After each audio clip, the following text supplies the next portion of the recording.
Hey, hey, hey. So today I am actually going to be walking you through a framework or a process to follow that is going to mean that every single time you sit down to revise, you are going to not only make progress, but visibly see that tangible progress in front of your eyes every single time. So if you've been struggling with revision, not knowing how to revise, not knowing what to do, this is for you. But the first thing that I want you to think about, and I want to keep this as interactive as possible. So even if you're watching the recording, I want you to really think about the questions that I'm going to ask you. If you were to think about revision, like how do you revise? If I said to you, right, um you've got 10 words to learn and you're going to learn them and you've got 15 minutes to learn them. How are you going to sit down and revise? Or let's say you've got a week to learn them. What plan are you going to put in place to make sure that you have revised? What does revision look like to you? And a lot of people say revision looks like reading through a text. Revision looks like people when they learn vocabulary, look up to say right. Now I'm actually going to show you what my I sat and thought about it and thought, well, what are three worst revision techniques out there? And you might find that you're maybe doing some of these. Okay. Three worst revision techniques. And I'm actually going to show you why each of those um are, are why they've made my top three. So, number one, and in no specific order, maybe in a specific order. Number one, cramming. Um, so any so this is where you sit up all night and you try to do like an all-nighter bit of revision. That is one of the worst ways to revise, but it is also a very common way to revise. And why is it so bad? Is because it leads to like overwhelm, overload. Your brain is just full of information and it's not actually keeping it in long enough. What actually happens with cramming is you are relying on your most unreliable memory source, which is your short-term memory. Your short-term memory can only hold 7 bits of new information at once. Okay?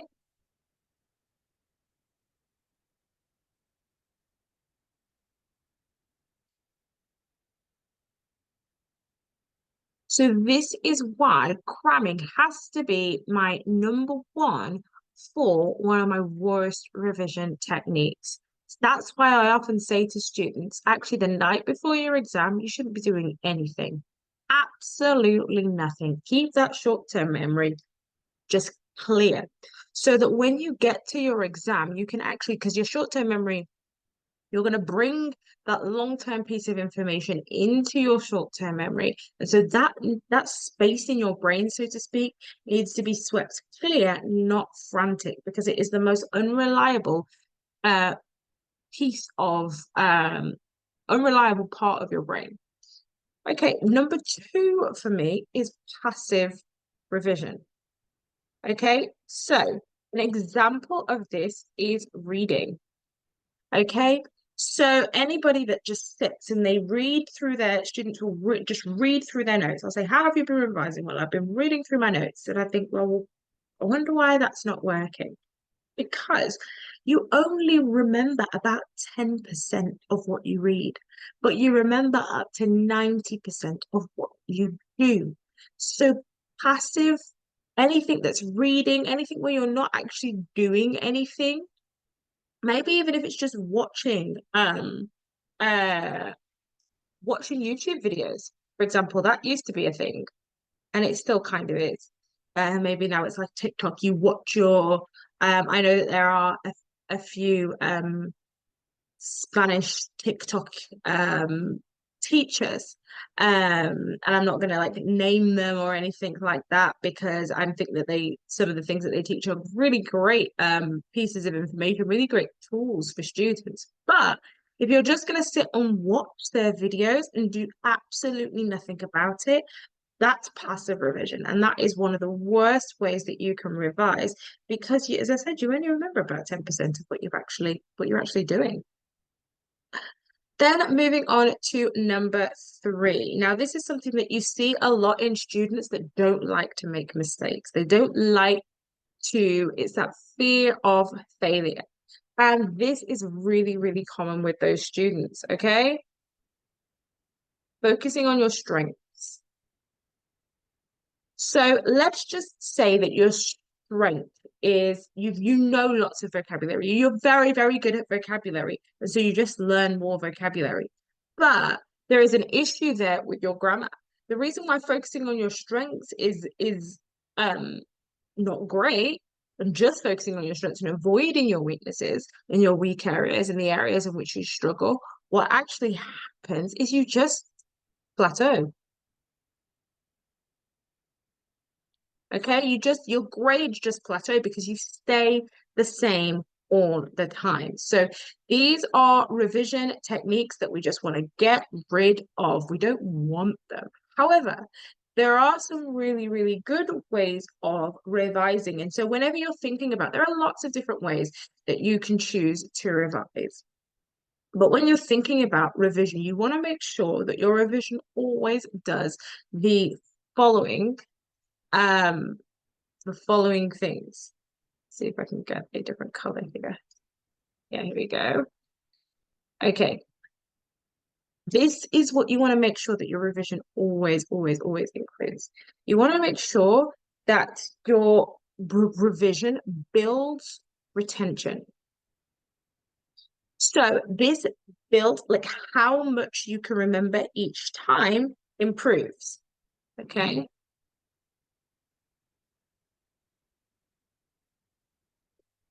If your revision style, your revision technique builds that retention every single time you revise, you're able to remember more, then that is a fantastic revision technique. The second thing that you want to make sure that your revision includes is lots of practice. So you want to be practicing the skills, practicing the knowledge. Okay, you want to be making sure that you are doing something about your revision. Why? I said it earlier, because you remember up to 90% of what you do. And so it's important that you are doing something. If you are reading, maybe write it down in your own words. If you are watching something, maybe summarize it with a few images or pictures. If you are learning about something, maybe get involved in actually reproducing that. Don't just watch somebody do conjugate verbs, maybe use it in a few sentences, for example. Okay, so it's really important that you are doing something about it. And then finally, you probably guessed it because they're the opposite of the word revision techniques. You target your weak areas. Okay, it's good to practice your the things that you're good at and hone those skills. But unless you are targeting your weaknesses in your revision and study sessions, you're never going to improve. And what's the point of revision if you're not trying to improve? You might as well you might as well just not bother, really. So what I'm actually going to do is walk you through my what I call my study cycle. That is going to mean that every single time you sit down to revise, you are going to be building retention. You are going to be practicing the skills and the knowledge that you are learning, and you are always going to be targeting your weak areas. Okay. And so this is called my smart study cycle. Okay. I'm going to try and get a smart study cycle. Okay. I'll see if I can actually just get it up for you guys. It might be a little bit easier for you to see. I hadn't actually planned to bring it up, but I think maybe the image might be a little bit better than me trying to me trying to draw it all the time whenever I'm in these sessions. Um, let's see if it will come up for me.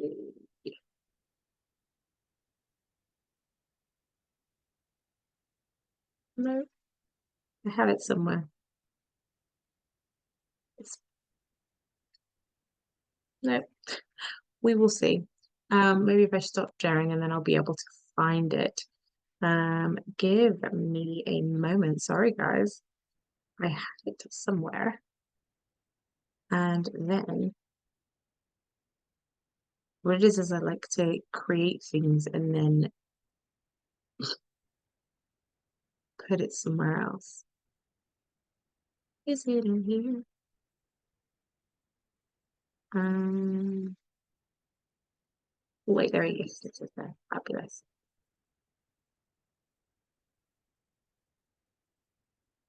Mhm. Fab. This is great. Okay, so if I'm going to try and share my screen and then I'm just going to walk you through it so you can actually just see it.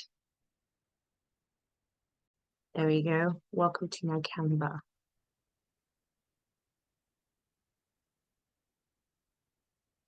Okay, so this is my smart study cycle. Okay, and it is a 5 point cycle that if every single time you revise like this, you're actually going to um see that tangible progress. And step one is what we call unlock. And so this is where you will, without looking at your notes, you are going to um decide, will work out how much you know. So prior to that, sorry, I started that really, really badly. The first thing you're going to do is pick a topic. Okay, you're going to pick a topic that you are struggling with. Okay, and you're going to write down everything that you know about it. So if, let's say, for example, you're really struggling with the preterite tense, so that's one of the past tenses, okay, what you did. You're going to write down, well, what is the preterite tense? You're going to write down how do you form it, like all of the steps. You write down the different endings that you know. You're going to write down when you use the preterite tense, everything that you know, okay, about that. Then you're going to have done a lesson about this. So that's how you know that you've got a weak area. And what we should have done is taken some really good notes, but there are other ways in which you can find information about this. So a lot of my students, for example, in my accelerator and in our group classes, they have access to let's just use the grammar, my 30-day grammar sprint, which has all of the grammar that you need in order to achieve a grade 9. And in there, I cover extensively the preterite tense.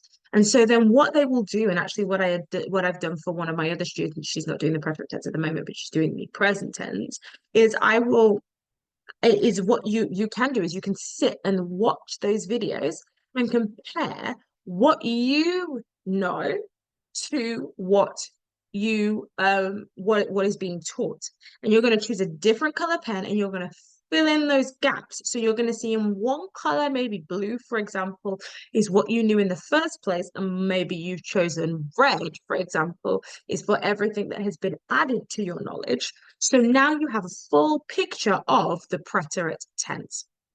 Now that, and that's upgrade, that's number two, you're going to upgrade your knowledge.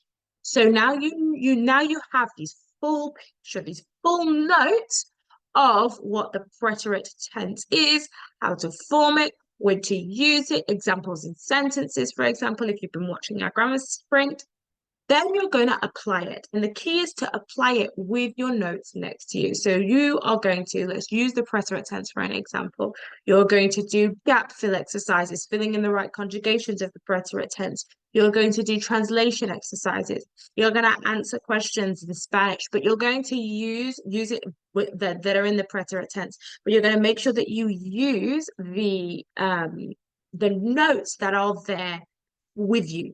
Okay, so you're seeing that support. We're focusing on those weak areas. We are practicing our skills, but we are also going to be building retention because watch, Once you've spent some time applying that skill, so that's number three, applying the skill with your notes next to you, we're now going to see how much you remember and force your mind to try to recall everything that you have been practicing. Why? Because what did I say? You're going to remember 90% of what you do. So close the books, close the notes, new sheet of paper. And you're going to either, you can do it one of two ways, but it's an assessment. You can either write down everything that you know about the predator it tends, how to form it, give examples, blah, blah, blah. Alternatively, you can just do it, show it in a paragraph, in some sentences, etc. But you're going to compare that to what you knew at the beginning and now what you know at the end of your study session. What is that building? That's building their attention. But what are you seeing? What did I promise you that you were going to see? By the end of the session, you're going to see progress every single time without fail. You will always know more than you did at the beginning of the session. You're always going to know more at the end. Okay, so you're consistently seeing that progress. So then you don't have to sit and wonder, am I doing well in Spanish? Or your child doesn't have to sit and wonder, am I doing well in Spanish? In fact, you can say, yes, at the end of every single revision session, I can see that I made progress. And if you are not, that then points to step three.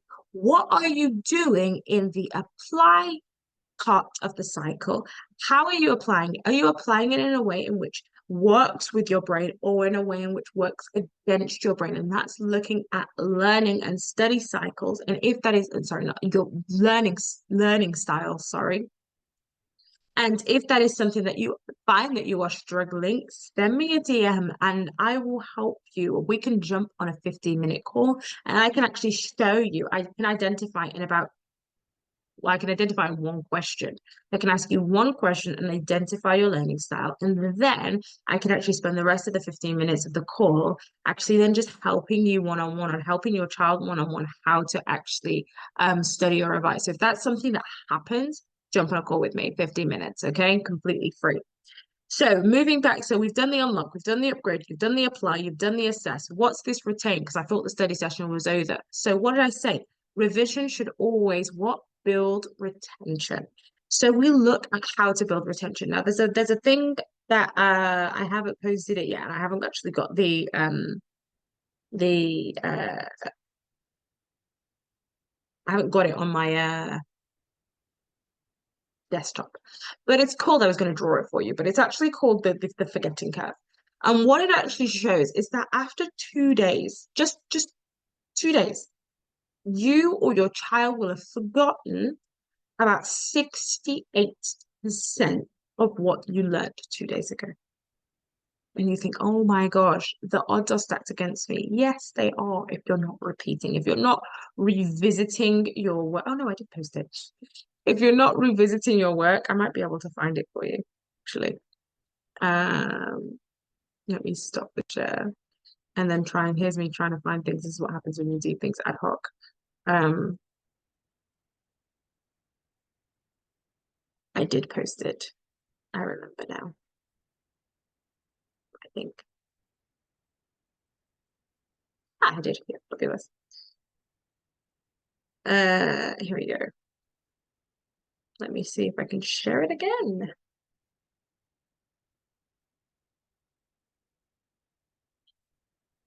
Sharing everywhere. I've always got something somewhere. So if you look here, this is the forgetting curve. And so look, 2 days. You've forgotten so much of your learning. So what I teach my students to do is to, whenever they have a study session, they then do that assess task. So just the last task that they did. So that should take them, what, 3 minutes? So you do it the very next day, 24 hours. Why? Because you remember up to 90% of what you do. So we're down here, 24 hours, here, sorry, here, and then you're going to come back up to 90%. Then we're going to go, and then you're going to do it 3 days later. Okay, so now you're not coming from here at day one, but you're actually back up here. So you're coming down. So this 1 day later, 2 days later, 3 days later. Now we're at day 4. Usually you would normally be down here, but now we're here. Can we see? So you're going to come back up here. Okay. Then 7 days later. So we're going down, down, down. Now look how much you're probably going to be able to remember by 7 days later. You're probably going to be able to remember nearly 100% of what you actually studied just through that regular repetition. And so repetition is really, really key in order to be able to continue to make progress. And so that is why step 5 in my study cycle is that 1, 3, 7, 1 day later, 3 days later, 7 days later, repetition, so that you don't forget what you have learned. So I'll show you the study cycle again just to really solidify it into our memories, into what we are, because it is always something new and you think, oh gosh, sometimes you can forget it. So unlock, what do I already know without my notes? Upgrade, what is missing? Let me fill it. Apply. Now with these extensive notes, let me practice the knowledge and the skills that I've learned. Then assess. Close your books, close or get rid of all of your notes, get them away, and then do a task that shows that helps you see the progress. Then on day 1, 1 day later, 3 days later, and 7 days later, focus on practicing this task and but you're doing it again without your notes, making your brain remember it, focusing on that retention. And what is that? That is learning through consistent repetition in the context of everything that you've got to do. Now, I have something for you. So in the group today, so whether you are, don't worry if you have missed this, if this is a if you haven't seen it or you're watching this on the recording, don't worry. You can still get this providing that you are there before the 2nd of August, so Friday, the 2nd of August. So what I'm actually going to do is I'm going to post a post in the group where I will actually build your child a study session. I'm going to show you what a particular study session might look like so you can see what I'm actually going to do for your child. But sometimes these things are difficult to actually build on your own. And so what I'm going to do is I'm going to build a study session for your child so that they are clear on exactly what they need to do. I'm going to give them access to resources. I'm going to do it the exact same way that I would do it for my one-to-one accelerator students. So let me show you what it looks like, what a particular study session looks like. So this is one of my accelerator students. One of her tasks is to do with regular verbs. And so I'm actually going to walk through, we're going to walk through that specific problem, what the goal of the session is, the resources that you're going to need. And then I'm going to literally lay out exactly what that study session looks like for your child. And then they can actually then reflect on their learning. So I'm actually going to build this for a limited time. So up until the 2nd of August, I'm going to put the post in the group and you are going to, what you're going to comment on underneath is the specific thing that your child is struggling with. So one thing that you're struggling with, comment that down below in the group, in the post in the group. And then I am then going to build those study sessions. You need to make sure that you get your